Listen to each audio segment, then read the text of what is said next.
This is Otis. Lenny's over here. Lenny's the little poodle mix, the tan dog. And basically, they get really excited when they're on walks, and they don't behave very well on walks. Now, a lot of that is because they're too excited because of the walk. Now, for a lot of us, dogs do learn through association. So if every time I go over here, which is where the leashes are kept, I open it up, and I pull the leashes out, whoops, and I make all this jingly sounds. Usually they're more excited than this. Well, it might be because they went on a walk before you got here. Okay, so you see the excitement, a little bit of excitement. So basically for dogs, as I pull all this stuff back, first of all, if you have a dog that pulls, a harness is designed for dogs to pull. So it's the worst piece of equipment to put around a dog if it pulls. Number two, dogs learn through association. Have you heard of Pavlov's dog? Pavlov noticed the dog would drool when food was present. Sit, passive training. So after a while, he would ring a bell when he presented the food. And he did that for a week or two, and then after a week, he would ring the bell without presenting the food, and the dog would still drool because it had associated the two things together. The leash is often only put on the dog when we go for a walk, so it represents a guaranteed excitement for a walk. The energy your dog off. Never heard a dog make that sort of squeaky sound. So if every time the leash comes out, we go for a walk, then that's what it represents. So what I do is de-associate. We call this desensitizing.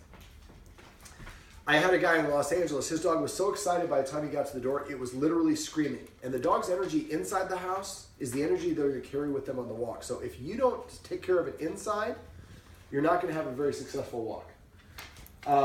Beach. There we go. So what you want to do, I'm not going to do it in this video because my videos end up being like 15 or 20 minutes. I'm just going to explain the process here. If you're going to leash up, if you want your dog to behave on a walk, it starts with the leashing process. First of all, don't narrate.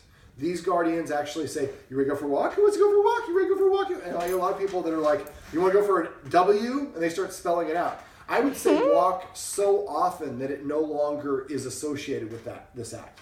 Another little trick for this is to do what I'm about to show you now at times when you don't have any intention of taking them for a walk. It's not mean. It's desensitizing. So what you want to do is, you're not going to do this, but if I were, let's say I'm sitting in a chair here, I get up and I start walking towards. Don't narrate. Don't say the walk. Just get up and go through this. As soon as the dog recognizes what's going on, usually the dog is going to run in front of me. Going, I know where we're going. Follow me. As soon as he passes in front of me, I lose interest. I turn and I sit down. I don't say no.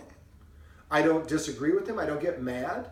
And this is why it's helpful to do this at times when you're not planning on going for a walk. Because normally we're like, okay, I got an hour and 12 minutes. I can take the dogs for a walk. I can do the dishes. I can still make that phone call and get to work. And then when the dogs don't cooperate, we get angry with the dogs. So do this at times when you're not taking them out for a walk, so you take away your own emotional baggage, number one, and you de-link the leash guarantees a walk. So the first step is walking towards the leashes are off. Off. Off. Again, always get a positive reinforcer. So so this might take 10 or 15 times before you get here, and with the dog staying behind you. And all it takes is the nose a little bit ahead of you, you lose interest. So once you get all the way up here, then what you do is come here, sit.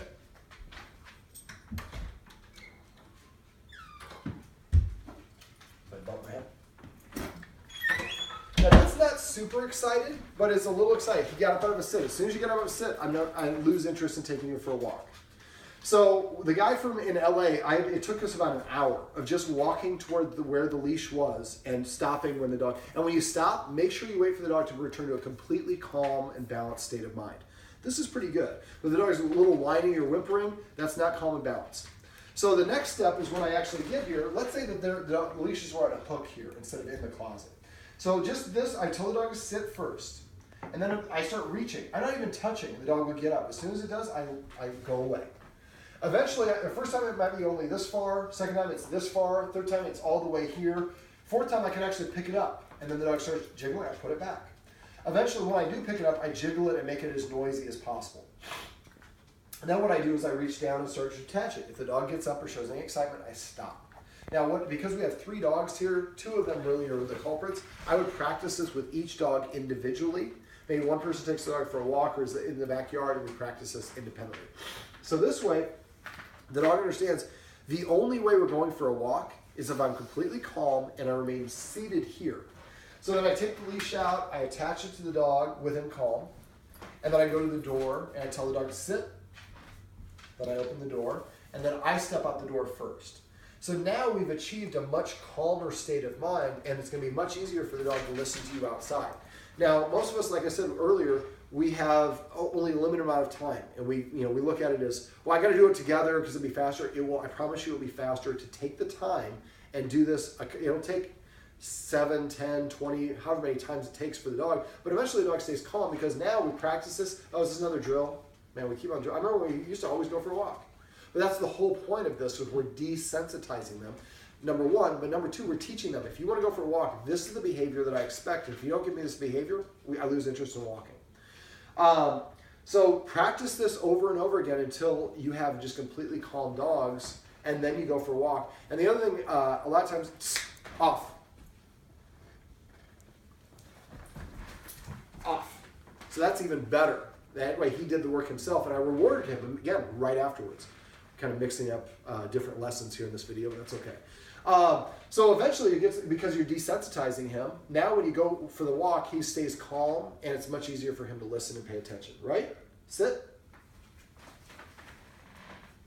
Sit. Remember, you have 3 seconds to correct or reward your dog for them to make the connection, but it takes a lot of repetition. That's nice. So this is how you can keep your dog nice and calm, and this is what I call basically keeping your dog calm during the leashing process.